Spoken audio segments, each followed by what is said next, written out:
Dear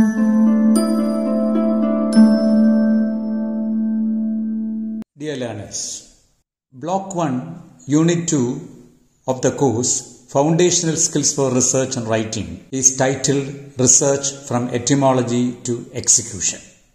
This unit attempts to study the origin and meaning of the word research, tracing its etymology. The unit will also highlight the salient features of research, the different types of research including exploratory research, descriptive research, explanatory research, basic research, applied research, quantitative research, and qualitative research. We also classify research as primary and secondary. The unit will also dilate upon the significance and importance of research.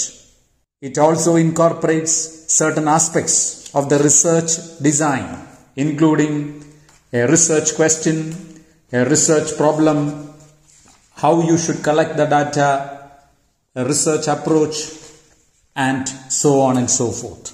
What is research? We will come to the definitions later. In common understanding, research is the systematic investigation into and the study of materials and sources in order to establish facts and reach new conclusions. Therefore, research involves a systematic investigation, a careful, systematic, and objective investigation. And we conduct research to obtain valid facts, draw conclusions.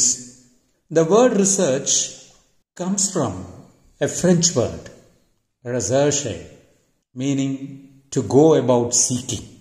To go about seeking. This French word, recherche, evolved from the Old French, recherche, meaning to search. Therefore, the key concept is search, research. It's a compound word consisting of re and search. Therefore, it involves a primary search, which is a primary research. And when it is a research, we will call it as a secondary research. What distinguishes man from other animals is the faculty of reason. We all know that man is a rational animal. And closely associated with rationality is curiosity. It is this curiosity, it is this eagerness to know, it is this eagerness to experience that makes human being unique. Curiosity has been at the root of the developments and progress of humanity. But of late, the academic community has been succumbed to a great threat. The slogan, "Publish or Perish," has damaged the quality of the research output. The academic community is forced to publish in order to survive. It is not because they are interested in research, but because their promotions and career advancements are decided and dictated by the publications. What is the alternative? It is mandatory that we should love doing research, not for career advancements, but for the love of doing research. And remember, curiosity-driven inquiry will pay rich dividends. അപ്പോൾ പഠിതാക്കളുടെ ശ്രദ്ധയ്ക്ക് എന്താണ് research? റിസർച്ചിൻ്റെ പലതരത്തിലുള്ള വ്യാഖ്യാനങ്ങളിലേക്ക് വരുന്നതിന് മുമ്പേ നമുക്ക് research ഒരു സാധാരണക്കാരൻ്റെ രീതിയിൽ മനസ്സിലാക്കാം. It is A systematic investigation, ഒരു വ്യവസ്ഥാപിതമായിട്ടുള്ള അന്വേഷണമാണ്. It is A careful and systematic objective investigation. നമുക്ക് 3 വാക്കുകളാണുള്ളത്. വളരെ ശ്രദ്ധിച്ച് കെയർഫുൾ, വ്യവസ്ഥാപിതമായി സിസ്റ്റമാറ്റിക് ആൻഡ് ഒബ്ജക്റ്റീവ്, വസ്തുനിഷ്ഠമായിട്ടുള്ള അന്വേഷണമാണ്. അങ്ങനെ നമ്മുടെ അന്വേഷണത്തിൽ what do we obtain? നമ്മൾ എന്താ നേടുന്നത്? Valid facts. അങ്ങനെ നമ്മളെത്തുന്ന ചില നിഗമനങ്ങൾ, we draw conclusions. അതാണ് റിസർച്ച് എന്ന് പറയുന്നത്. അപ്പോൾ റിസർച്ച് എന്ന് പറയുന്ന വാക്കിൻ്റെ ഉത്ഭവം എവിടെയാണ്? അതിൻ്റെ ശബ്ദോൽപത്തി എന്ന് പറയുന്നത് നമ്മൾ എറ്റിമോളജി. ഒരു ഫ്രഞ്ച് പദമാണ് റിസർഷേ. റിസർഷേ എന്ന് പറഞ്ഞാൽ അന്വേഷിച്ച് നടക്കുക എന്നുള്ളതാണ്. ഈ പദം തന്നെ കുറച്ച് പിറകിലോട്ട് പോയി കഴിഞ്ഞാൽ വീണ്ടും ഫ്രഞ്ചിൽ നിന്ന് തന്നെയാണ് റിസർഷ്യർ എന്ന് പറയുന്നൊരു പദമുണ്ട്. ടു സെർച്ച്, അന്വേഷിക്കുക. ഇനി നമ്മൾ ആ വാക്കിലേക്ക് നോക്കിക്കഴിഞ്ഞാൽ റിസർച്ച്, ഗവേഷണം എന്ന് പറയുന്ന ആ വാക്കിൽ റിസർച്ച് 2 വാക്കുകൾ കൂട്ടിച്ചേർക്കുകയാണ്, റീ ആൻഡ് സെർച്ച്. അന്വേഷിച്ചത് വീണ്ടും അന്വേഷിക്കുക. അവിടെയാണ് പ്രൈമറി റിസർച്ച് എന്നും സെക്കൻഡറി റിസർച്ച് എന്നും നമ്മൾ പറയുന്നത്. അപ്പം നമ്മൾ ഒരു പ്രാഥമിക അന്വേഷണം നടത്തുന്ന ഒരു ഗവേഷണത്തിന് നമ്മൾ പ്രൈമറി റിസർച്ച് എന്നും, ഇനി പഠിച്ച ഒരു കാര്യം വീണ്ടും നമ്മൾ പുനർപഠനം നടത്തുമ്പോൾ അതിനെ നമ്മൾ സെക്കൻഡറി റിസർച്ച് അറിയും. അപ്പം നിങ്ങൾക്കറിയാം, മനുഷ്യനെ മറ്റു മൃഗങ്ങളിൽ നിന്ന് വേർതിരിക്കുന്നത് അവൻ്റെ ബുദ്ധിയാണ്, ദ ഫാക്കൽറ്റി ഓഫ് റീസൺ. അവൻ്റെ ജിജ്ഞാസയും ക്യൂരിയോസിറ്റിയും ആണ് മനുഷ്യൻ്റെ പുരോഗതിക്ക് വഴിതെളിച്ചിട്ടുള്ളത്. ഇപ്പോഴ് നമ്മുടെ വിദ്യാഭ്യാസ മേഖലയിൽ, പ്രത്യേകിച്ച് ഉന്നത വിദ്യാഭ്യാസ മേഖലയിൽ ഒരു വലിയ ദുരന്തം സംഭവിച്ചുകൊണ്ടിരിക്കുകയാണ്. അധ്യാപകരുടെ പ്രമോഷനുകൾ, അവരുടെ കരിയർ അഡ്വാൻസ്മെന്റ്സ്, അവരുടെ പുരോഗതികൾ എല്ലാം തീരുമാനിക്കുന്നത് അവരുടെ പബ്ലിക്കേഷൻ്റെ എണ്ണം വെച്ചിട്ട്. കൂടെയുള്ള സമ്മർദ്ദങ്ങളിൽ എന്ത് സംഭവിക്കുന്നു? അവരുടെ പബ്ലിക്കേഷൻ, അതിൻ്റെ ഗുണം ഇടിഞ്ഞുകൊണ്ടിരിക്കുക. എന്താ ഇതിന് ഒരു ഉപാധി എന്ന് ചോദിച്ചാൽ മറ്റൊന്നുമല്ല, റിസർച്ച് ചെയ്യുമ്പോൾ അതിനോടുള്ള ഇഷ്ടം കൊണ്ട് ചെയ്യുക. And now let us go to an analogy referred to in the text. The human knowledge is compared to expanding ripples caused by tossing a pebble into the pond. One ripple leads to the next and then to the next. It simply means that the pebbles of curiosity can pay for unending possibilities. You might have read Alfred Lord Tennyson. His poem Ulysses advocates us to follow knowledge like a singing star, never ever tired the mission. It is for us to seek, to find, and not to yield. Research can expand the horizons of knowledge. It can illuminate the obscure. It can lead to discoveries, and discoveries and inventions shall make life happier and healthier. As for example, the discovery of penicillin by Alexander Fleming in 1928 revolutionized the medical field. And this led to the development of antibiotics, which has saved million lives. നമ്മുടെ ജിജ്ഞാസയുടെ കൊച്ചു കല്ലുകൾ വിജ്ഞാനത്തിന്റെ തടാകത്തിലേക്ക് എറിയുമ്പോൾ അവിടെ ഓളങ്ങളുണ്ടാകും. എന്താണ് അവിടുത്തെ ഓളങ്ങൾ? കണ്ടുപിടുത്തങ്ങൾ. ഈ കണ്ടുപിടുത്തങ്ങൾ മനുഷ്യരുടെ ജീവിതത്തിനെ തന്നെ മാറ്റിമറിച്ചിരിക്കുകയാണ്. 1928 അലക്സാണ്ടർ ഫ്ലെമിംഗ് പെൻസിലിൻ കണ്ടുപിടിച്ചതോടുകൂടി വൈദ്യശാസ്ത്രത്തിൽ വിപ്ലവം ഉണ്ടായിരിക്കുക. അങ്ങനെ നമ്മൾ ആന്റിബയോട്ടിക്സ് കണ്ടെത്തുകയും അത് ലക്ഷോപലക്ഷം ആളുകളുടെ ജീവിതങ്ങൾ രക്ഷിക്കുകയും ചെയ്തതായിട്ട് നമ്മൾ കണ്ടുവരും. അപ്പോൾ എല്ലാവരും ഓർക്കുക, ഒരു മഹാനായ കവിയാണ് ഇംഗ്ലീഷിൽ ആൽഫ്രഡ് ലോർഡ് ടെന്നിസൺ. അദ്ദേഹത്തിൻ്റെ ഒരു കവിത യുലീസസിൽ നമ്മളോട് അദ്ദേഹം ആഹ്വാനം ചെയ്യുന്നത് to seek, to find and not to yield. അന്വേഷിക്കുക, കണ്ടെത്തുക, ഒരിക്കലും നമ്മൾ അടിയറവ് പറയാതിരിക്കുക. And now let us go for some definitions in research. There are pretty number of definitions. Let us discuss some of the prominent definitions. Catherine Dawson defines research as a structured inquiry that utilizes acceptable scientific methodology to solve problems and create new knowledge that is generally applicable. Look at the definition once again. Catherine Dawson defines research as a structured inquiry. There is a structure about the inquiry that utilizes acceptable scientific methodology. That is the methodology. And the aim is to solve problems and create new knowledge that is generally applicable. C.R. Kothari, in his work Research Methodology, defines research as the pursuit of truth. Research as the pursuit of truth with the help of study, observation, comparison and experiment. The search for knowledge through objective and systematic method of finding solutions to a problem. ഗവേഷണത്തിനെ കുറിച്ച് ഒരുപാട് വ്യാഖ്യാനങ്ങളുണ്ട്. അതിൽ C.R. Kothari എങ്ങനെയാണ് വ്യാഖ്യാനിക്കുന്നത് ചോദിച്ചാൽ ഇങ്ങനെയാണ്: it is a pursuit of truth, സത്യാന്വേഷണം, with the help of study, പഠനത്തിലൂടെയും നിരീക്ഷണത്തിലൂടെയും താരതമ്യത്തിലൂടെയും പരീക്ഷണങ്ങളിലൂടെയും. Study, observation, comparison and experiment. And it is a search of knowledge through objective and systematic method of finding solutions to the problem. അടുത്ത വാക്കുന്നതാണ് it is a search for knowledge through objective and systematic. വസ്തുനിഷ്ഠമായിരിക്കണം, വ്യവസ്ഥാപിതമായിരിക്കണം. Gradually we find solutions to the problem. Organization for Economic Cooperation and Development defines research as any creative systematic activity undertaken to increase the stock of knowledge. This knowledge includes the knowledge of humans, culture and society, and the use of knowledge to devise applications. And Coombs-Hillary gives another definition of research. Research is a tool for getting you from a point A to point B. From point A to point B. You wish to prove an idea? Research it. You wish to disprove an idea? Research it. Whether we want to prove or disprove, in either way, we have to research. Another prominent definition is given by the Department of Education and Training.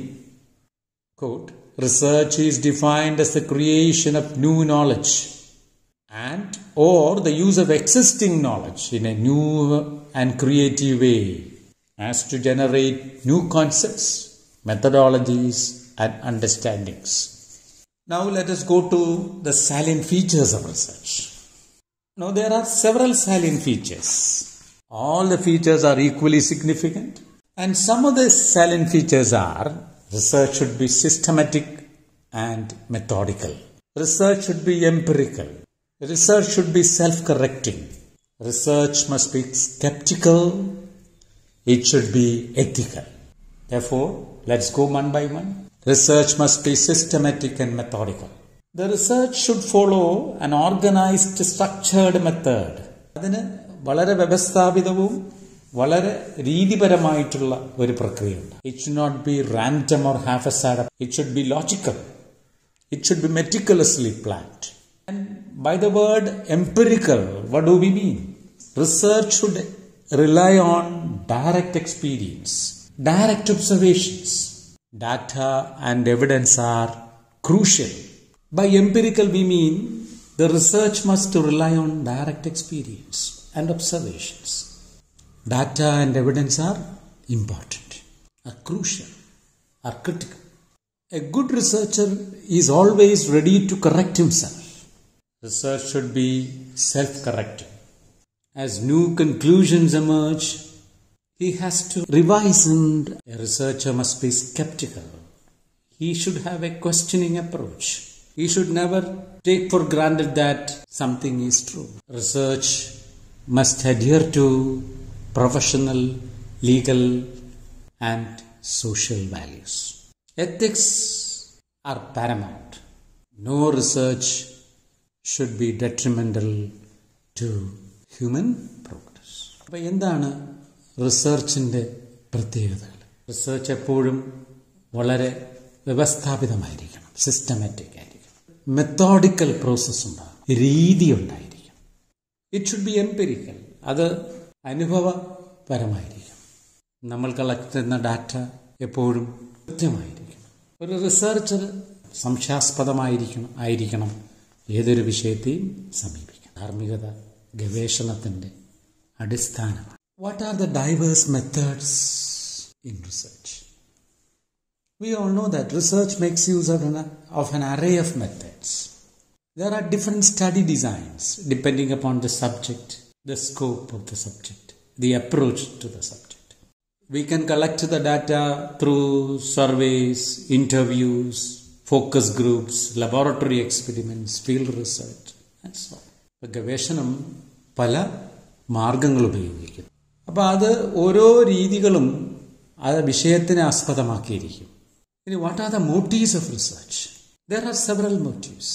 One may pursue research for the love for research. To the other it may be necessity. Necessity is the mother of invention. Research is carried out for progress and improvement of society. Research allows an individual to pursue the interest, to learn something new, to hone their problem-solving skills. Research has several consequential benefits also. It may provide respectability to an individual. It may help the intellectual. The desire to get research degree has consequential benefits. It may be the desire to face the challenge in solving an unresolved problem. It may be the desire to get intellectual joy of doing some creative work. It may be the desire to be of service to society, or it may be the desire to get respectability. Let us now see the different types of research. The prominent types of research include exploratory research, descriptive research, explanatory research, basic research, applied research, quantitative research, and qualitative research. Let us see this one by one. Exploratory research. Suppose a company wants to introduce a new product to the market. The company is not sure of the preferences and needs of the target group. What would the company do? The company would go for an exploratory research. Maybe in the form of group discussions, interviews, with a view to gather feedback from the potential customers. This research will help the company understand the preferences of the customers and refine their product before launching. Such a survey would help them reduce the risk of failure. Therefore, an exploratory research involves seeking knowledge. At the base of this research is the spirit of curiosity, the spirit of inquiry. The exploratory researcher is like a pioneer, venturing into new territory, mapping out areas yet to be charted. He is always willing to learn, willing to be surprised. He is never preconceived, biased, or prejudiced. Each information is new to him, and he acknowledges that a complete mastery of knowledge is impossible. With the spirit of intellectual humility, the exploratory researcher expands the horizons of human knowledge. നമുക്ക് റിസർച്ചിനെ പല രീതിയിൽ തരംതിരിക്കാം. പ്രധാനപ്പെട്ട ചില research വകഭേദങ്ങൾ എന്ന് പറയുന്നത് exploratory research. എന്താണ് exploratory research? പരിവേഷണം, അന്വേഷണാത്മകമായ ഒരു കമ്പനിക്ക് ഒരു പുതിയ പ്രോഡക്റ്റ് മാർക്കറ്റിലേക്ക് പരിചയപ്പെടുത്തണമെന്ന് സങ്കല്പിക്കുക. എന്തു ചെയ്യും? ആ കമ്പനി ആരെ ഉദ്ദേശിച്ച് അവരുടെ പ്രോഡക്റ്റ് അവരിൽ നിന്നൊരു സർവേ നടത്തും. ഈ സർവേയിൽ നിന്ന് എന്താ അവർക്ക് മനസ്സിലാകുന്നത്? ഈ പ്രോഡക്റ്റ് അവരുദ്ദേശിക്കുന്ന അവരുടെ പ്രോഡക്റ്റിൻ്റെ മേന്മ ഉറപ്പാക്കാൻ സാധിക്കും. അപ്പോൾ ഒരു അന്വേഷണാത്മകമായ ഗവേഷണത്തിൽ ആ ഗവേഷകൻ വളരെ ജിജ്ഞാസയോടുകൂടിയാണ് ആരംഭിക്കുന്നത്. എപ്പോഴും ഒരു അന്വേഷണ ത്വര, എ സ്പിരിറ്റ് ഓഫ് എൻക്വയറി അദ്ദേഹത്തിൽ കാണും. പുതിയ പുതിയ മേഖലകൾ കണ്ടെത്തുക. ഒരു അന്വേഷണാത്മകമായ ഗവേഷകൻ മുൻവിധികളോട് മുമ്പോട്ട് പോകുന്നില്ല. ഓരോ പുതിയ കണ്ടെത്തലുകളും അദ്ദേഹത്തിന് സവിശേഷമാണ്. അങ്ങനെയുള്ളൊരു ഗവേഷകനെ സംബന്ധിച്ചിടത്തോളം പൂർണ്ണമായ അറിവ് ഒരിക്കലും സാധ്യമല്ല എന്നുള്ളൊരു സത്യം അദ്ദേഹം മനസ്സിലാക്കും. ഒരു ഭൗതികമായിട്ടുള്ള എളിമ ഈ ഗവേഷകനെ പുതിയ പുതിയ മേഖലകളിലേക്ക് എത്തിക്കും. The next type of research is descriptive research. In descriptive research presupposes careful observation and documentation. A sociologist may conduct a descriptive research for a study on social media habits of the youth in a particular region. What would he do? Or what would she do? The sociologist would collect data on the frequency of the social media usage, the preferred platforms, the types of content consumed, and finally he would present us an overview of the social media behavior of the youth in that particular region. And a descriptive researcher is like a sensitive antenna receiving signals from all around. Descriptive inquiry is the prerequisite for meaningful interpretation in a descriptive research. Descriptive research എന്താണെന്ന് ചോദിച്ചാൽ അതിലൊരു വിവരണാത്മകമായ ഗവേഷണം. ഈ വിവരണാത്മകമായ ഗവേഷണത്തിൻ്റെ ഏറ്റവും അടിസ്ഥാന ഘടകമെന്ന് പറയുന്നത് സൂക്ഷ്മമായിട്ടുള്ള നിരീക്ഷണവും അതിനെക്കുറിച്ചുള്ള വിവരണവും. നമുക്കൊരു ഉദാഹരണത്തിലൂടെ ഇത് മനസ്സിലാക്കാം. ഒരു പ്രത്യേക സ്ഥലത്ത് ചെറുപ്പക്കാരിലെ അവരുടെ സോഷ്യൽ മീഡിയ ഹാബിറ്റ്സ് ഒന്ന് പഠിക്കണമെന്നൊരു സോഷ്യോളജിസ്റ്റ് വിചാരിക്കുന്നു സങ്കല്പിക്കും. എന്ത് ചെയ്യും ആ സോഷ്യോളജിസ്റ്റ്? ആ മേഖലയിലുള്ള ചെറുപ്പക്കാർ ഉപയോഗിക്കുന്ന സോഷ്യൽ മീഡിയകൾ, അവർക്ക് ഇഷ്ടപ്പെട്ട പ്ലാറ്റ്ഫോമുകൾ, അവർ ഏതെല്ലാം പ്ലാറ്റ്ഫോമിനാണ് മുൻതൂക്കം നൽകുന്നത്, എന്ത് തരം മീഡിയയാണ് അവരുപയോഗിക്കുന്നത്. അങ്ങനെ അവസാനം ആ സോഷ്യോളജിസ്റ്റ് ആ പ്രത്യേക മേഖലയിലുള്ള ചെറുപ്പക്കാരുടെ സോഷ്യൽ മീഡിയ സ്വഭാവത്തെക്കുറിച്ച് നമുക്ക് ഒരു വിവരണം തരും. ഡിസ്ക്രിപ്റ്റീവ് റിസർച്ചർ, അതായത് വിവരണാത്മകമായ ഒരു ഗവേഷകൻ, വളരെ സചേതനമായ ഒരു ആന്റീന പോലെയാണ്. പുറത്തുള്ള എല്ലാ സിഗ്നലുകളെയും പിടിച്ചെടുക്കുന്ന ഒരു ആന്റീന. അങ്ങനെ സ്വാംശീകരിക്കുന്ന വിശദാംശങ്ങൾ ഡോക്യുമെന്റ് ചെയ്ത് നമ്മുടെ മുമ്പിലേക്ക് അവതരിപ്പിക്കുന്നതാണ് ഡിസ്ക്രിപ്റ്റീവ് റിസർച്ച് അഥവാ വിവരണാത്മകമായ ഗവേഷണം. അപ്പം ഇതിൻ്റെ അടിസ്ഥാനമെന്ന് പറയുന്നത് ഒരു ഡിസ്ക്രിപ്റ്റീവ് എൻക്വയറിയാണ്, ഒരു വിവരണാത്മകമായ അന്വേഷണം. Let us go to the next type of research, which is called explanatory research. The purpose of the explanatory research is to discover the why of it. An explanatory researcher peels back the layers of complexity. An explanatory research attempts to see the complexities of anything. For example, why the crop yields are low in a particular area, or for that matter, why certain diseases spread in a particular time. These are the different areas. These are only some of the areas where explanatory research is taking place. By untangling the why this happens, the explanatory researcher can design effective interventions. By letting us know the reason of this disease, by making us understand why crop yields are low, the researcher tries to rectify. Therefore, effective intervention is possible through explanatory research. Explanatory researchil ഒരു വിശദീകരണമാണ്. എന്താണ് ഇതിൻ്റെ കാരണം? ഒരു പക്ഷേ ഒരു പ്രത്യേക സമയത്ത് ചില അസുഖങ്ങളുണ്ടാകും. അപ്പം അങ്ങനെയുള്ള ഒരു പകർച്ചവ്യാധിയുടെ കാരണങ്ങൾ എന്താണെന്ന് കണ്ടെത്താൻ ശ്രമിക്കും. അല്ലെങ്കിൽ ചിലയിടങ്ങളിൽ വളരെ മോശമായ കൃഷിയാണ് നടക്കുന്നത്. ഇങ്ങനെയുള്ള കാരണങ്ങൾ കണ്ടെത്തി സമൂഹത്തിൽ അതിനൊരു ഇടപെടൽ നടത്തി ആ പ്രശ്നങ്ങളെ പരിഹരിക്കാൻ സഹായിക്കുന്ന ഒരു ഗവേഷണമാണ് ഈ വിശദീകരണ ഗവേഷണം അഥവാ explanatory research.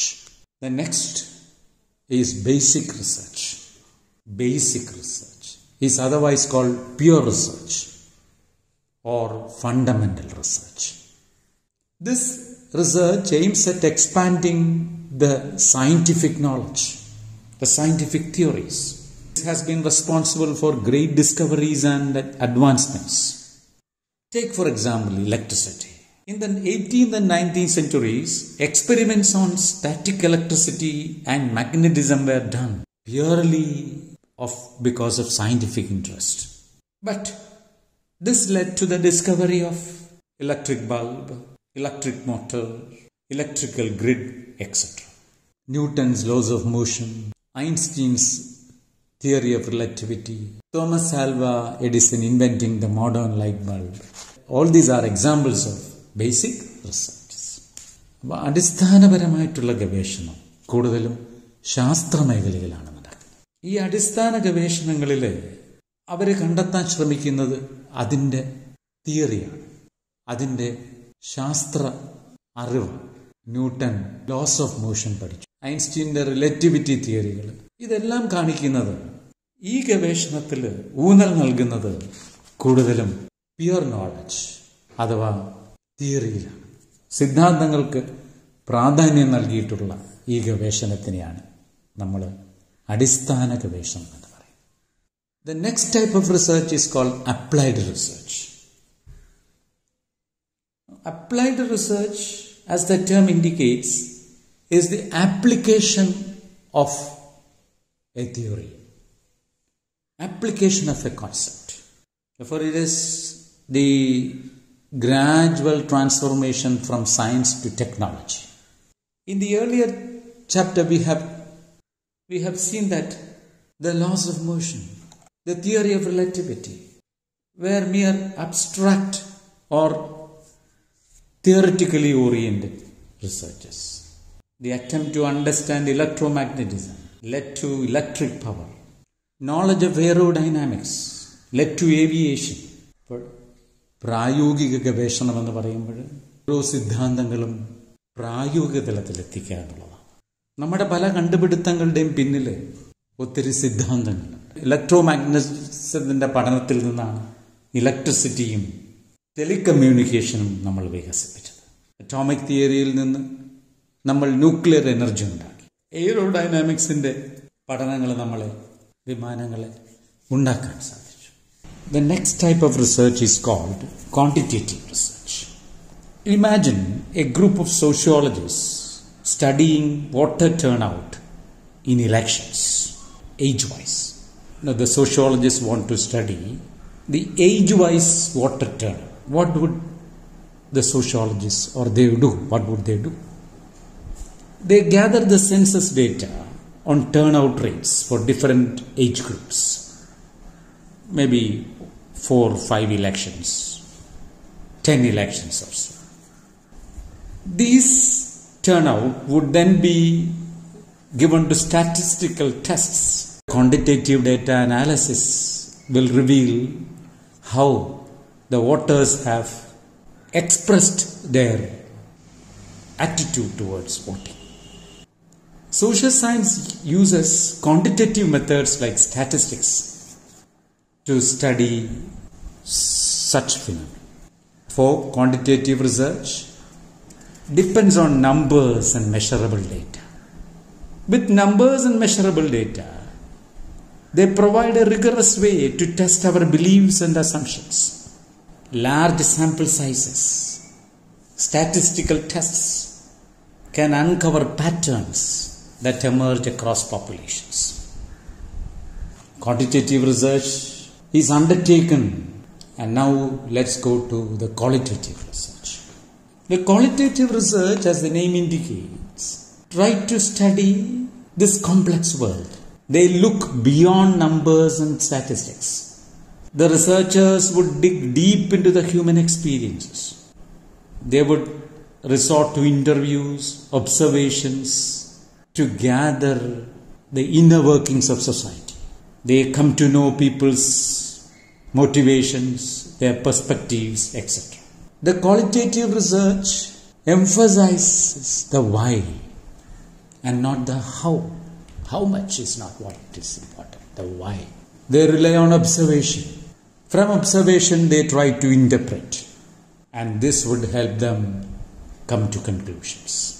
What distinguishes the qualitative research from quantitative research is, while the quantitative research emphasizes on how much, the number, the statistical result, the quantity, the qualitative research emphasizes on the why, and they resort to observation, and then they make their interpretation. I hope you got an idea of the origin, meaning, motives, and methods of research. We have also dealt with the salient features as also the major types of research. In the next session, we will try to see how primary research is different from secondary research. We will also try to identify the importance of research, the steps for conducting effective research, and the different aspects of a research design.